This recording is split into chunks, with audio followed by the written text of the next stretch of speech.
ちは、ちぼです。今回は女性の海外一人旅で気をつけること9選を紹介します。年末年始や長期休暇を前に初めて女子一人で海外旅行にチャレンジしますという方本当に増えてます。でも初めての一人旅って不安もありますよね。私も初めての時は本当にめちゃくちゃ怖かったです。そこで今回は海外21カ国を旅した私が実際に意識している安全ポイントをまとめました。これを知っておくだけで旅の安心感が格段に変わるので、ぜひ最後まで見てください。このチャンネルでは海外一人旅のリアルや旅のパッキング術などを紹介してますので、ぜひチャンネル登録の上、旅の不安を一緒に解消していきましょう。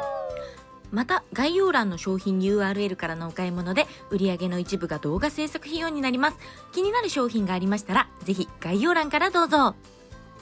それでは紹介する9つはこちら。順番に紹介していきます。まずはホテルの選び方です。これはもう旅の安全の土台となるものです。ホテルを選ぶときは大通り沿い、駅近、治安のいいエリア、この3つを必ずチェックしています。特に夜遅くに到着するフライトの場合はホテルの近くまでに空港のバスや電車があるかなども必ず確認しています。こういったことを確認してからホテル選びをするととっても安心です。続いては夜の一人歩きはなるべく避けるということです。基本は夜間で一人歩きにならないような旅程を組んでみてください。とはいえね、旅先ではつい楽しくて遅くなってしまうだなんていうこともあるかとは思います。そんな時でもホテルが人通りの多いエリアだったりすると帰り道も女性一人で歩いてても安全です。そういったことも含めて1つ目2つ目、ホテルの選び方と夜間の一人歩きを避ける、こちらを意識していただきたいです。続いてはスリ対策、セキュリティ対策になります。まずは貴重品を1箇所にまとめないということです。もし荷物をね、スリとかでなんか盗まれてしまったとしても、分散しておくことで貴重品が確保できます。また持ち歩きバッグやリュックなんかはカラビナや南京錠などをつけてロックしておくことも安全です。私が実際に街歩きで使っているバッグはこういったものになるんですけど、中のこちらがですね RFID といってスキミング防止素材になっています。スキミングというのは遠隔でカードの情報なんかを抜き取れてしまうような犯罪になるんですけど、これをそのスキミングから防止してくれるポケットになっているので、カードや現金なんかはこちらに入れています。またこちらのバッグは旅のセキュリティ面もとても考えられているバッグになっていて、ここの輪っかの部分にですね、なんと南京錠をかけることができます。このように南京錠をかけるとこうやってバッグがですね開かなくなるんですね。簡単に貴重品をスリの人から取られたりしないという、こういったセキュリティ対策もできます。私は1ヶ月かけて海外旅行に行った時はこちらのバッグを持って貴重品を入れて街歩きしていました。またレストランでトイレに行くとか屋台で席取りをするなんかの時も必ずですね貴重品というのは肌身離さず保管してください。日本とかだとちょっとなんかテーブルにスマホ置きっぱなしにしてご飯食べたりとかそういったこともねあるかとは思うんですけど、海外ではそういったことは禁止です。食事中なんかも基本的な貴重品というのは肌身離さず置いてほしいなと思います。椅子の背もたれにかけてご飯食べてる間に盗まれちゃうだなんていうこともなきにしもあらずです。私はこの貴重品のちっちゃいバッグなのでいつもこれを肩掛けにした状態でご飯食べたりとかするようにしています。スリというのは気づかずにやってくるプロです。私は大丈夫だなんて油断していることが一番危険です。そういった点でもスリ対策、セキュリティ対策はしっかり整えた状態で旅行に行ってほしいです。4つ目はタクシー移動は公式アプリを使うです。移動というのは完全確保の要になります。タクシーなどは今海外で配車アプリで Uber だったり Grab だったりその国に合わせていろんなアプリがあるので自分の行く渡航先をチェックしてみてください。配車アプリというのはスマホで自分の現在地と目的地を入力すると事前に車を配車できるサービスになっています。事前決済だったり事前に金額がわかるのでぼったくりの防止にもなります。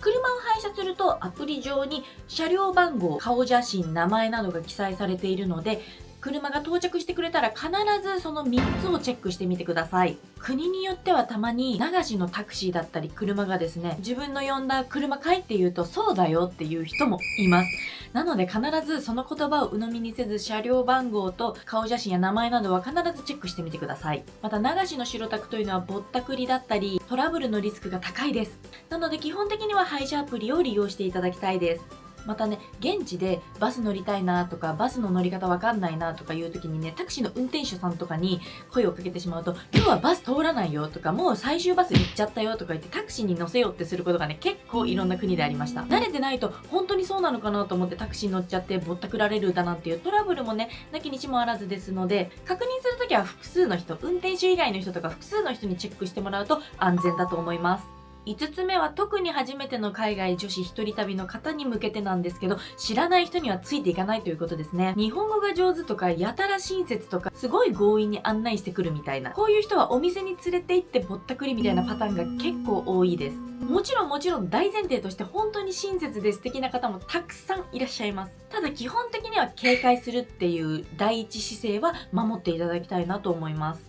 すごい日本語が上手ですごい親切に声かけてくる人とかもいるんですけど、そういう人はね、結構やっぱぼったくりのところに連れて行って実際に正規で買う値段の何倍もふっかけてくるみたいなことがあります。私も実際にね、インドで、鉄道の旅行をですね、すごい何倍もの金額で買うだなんていうことが実際に本当にありました。そうやって経験を踏まえて私も学んでいるんですけど、簡単に鵜呑みにしてついていかないとか、複数の人に聞いて確認を取るっていうことも大事だと思います。これは結構お土産買う時とか市場とかバザールとかに行く時もそうなんですけど、いろんなところで確認するっていうの大事だと思います。安く買いたいなとかぼったくられたくないなって思ったら、まずは一周していろんなお店で値段を聞いてみて、それで大体の相場感をつかんでから値段交渉するとか、そういったことをしてもらうといいと思うので、一人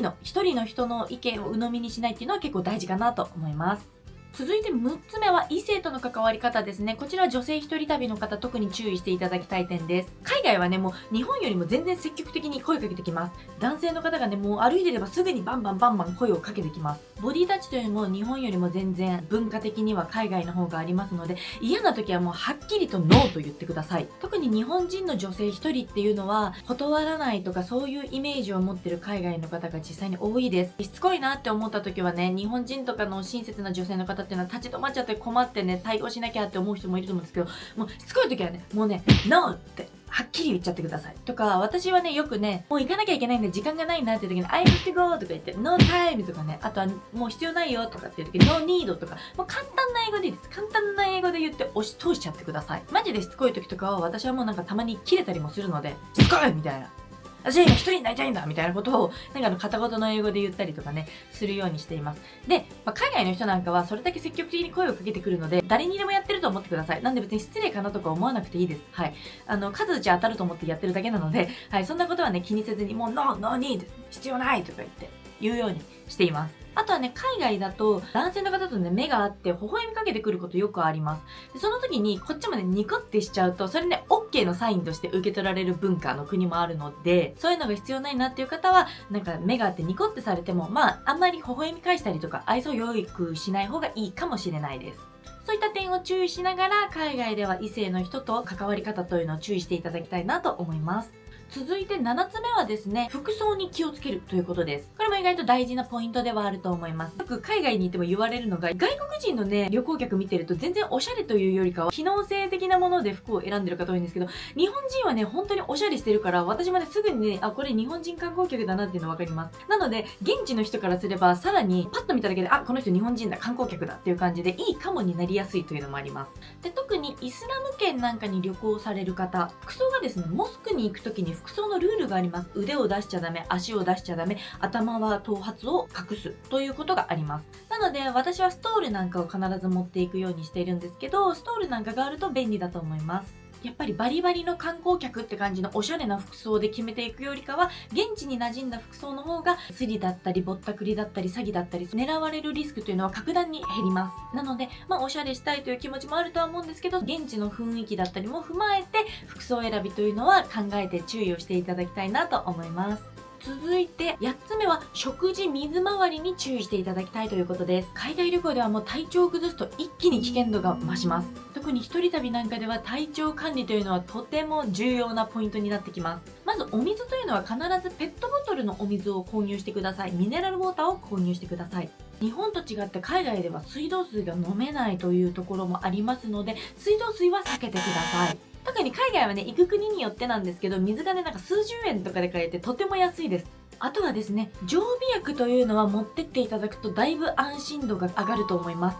私はですね、実際にウズベキスタンとモロッコで過去2度こちらお腹を崩して上下回らんようになっています。この時もお腹を崩してしまったので、せいろがんとかそういったものを持っておくとだいぶ安心だと思います。また旅先でちょっと体調崩しちゃって熱が出たという時にも、風邪薬を持っていたりとか解熱剤を持っていると安心だと思います。一人旅での体調不良は本当に大変なので、自己防衛は大事です。自分の身は自分で守りましょう。最後9つ目は、これはもう女性特有のトラブル対策になります。これ結構想像以上に重要かなと思います。私は自分がその期間に当たらなくても生理用品は必ずワンセット持っていくようにしています。旅先だとね、地方だったりツアー中とかでちょっとなんか遠方の方に行くとかになると、日本みたいにね、そんなにコンビニとか売店がいっぱいあるわけじゃないんで、必要な時に買えないっていう場合が結構あります。また自分が使わなくても誰かを助けられるっていうこともあると思います。私は実際にチュニジアに旅行に行った時なんですけど、砂漠ツアーに参加して、もう周りに売店もコンビニもスーパーもないみたいな場所でですね、朝食会場で朝ごはん食べてたんですけど、欧米の方から声をかけられて、要するにその方が生理になってしまったと。なんですけど持ってなくて、でプラス買いに行く場所もないと。あなた持ってませんかっていう風に声をかけられました。でその時にちょうどですね、私も持っていたので、自分の持っていたナプキンをその方に渡すことができました。でその方も本当にね、すごい感動して喜んでくれて、本当にありがとう、助かったわって言って、こういった女性のトラブルというのはついて回るものですし、自分じゃなくても誰かを助けたりできるということもあるので、私は必ずワンセット持っていくようにしています。備えがあるというだけで、この女性一人旅というのは格段に安心度が上がります。以上、女性の海外一人旅で気をつけること9選の紹介でした。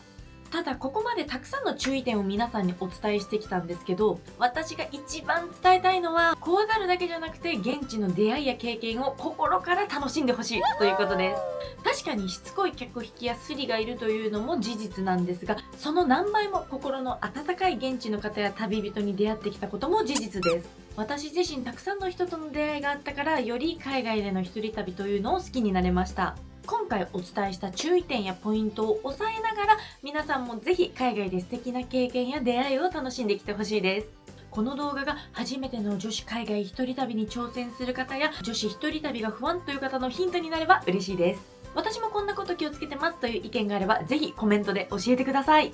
チーボーチャンネルは年内チャンネル登録者数1万人を目指しています。この動画が少しでも役に立ったと思った方は、高評価、チャンネル登録よろしくお願いします。旅行中の未公開動画やライブが楽しめるメンバーシップ LCC も発足中です。ぜひ参加お待ちしてます。それでは最後までご視聴いただきありがとうございました。また次の動画でお会いしましょう。バイバーイ。